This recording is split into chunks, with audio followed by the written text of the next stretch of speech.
waliwo ebintu bitono nnyo ebisobola okusinga coronavirus mu kwagalwa okunoonyerezebwako. Eno device etudde wansi wa security ya Vatican ekyasinze. Ekyuma kino kyayogerwako mu katabo akayitibwa The New Mystery of the Vatican akawandiikibwa Father Bruni mu mwaka ogwa 2022.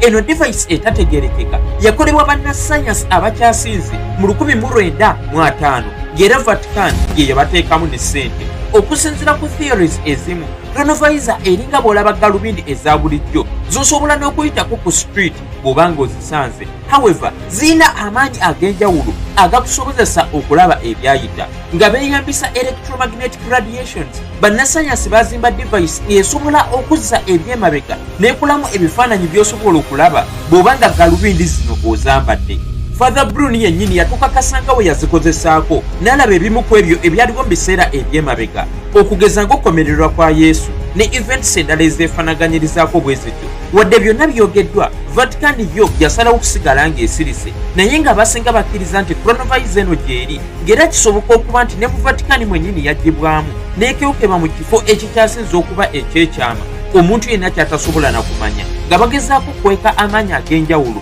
ekyuma kino kye galina.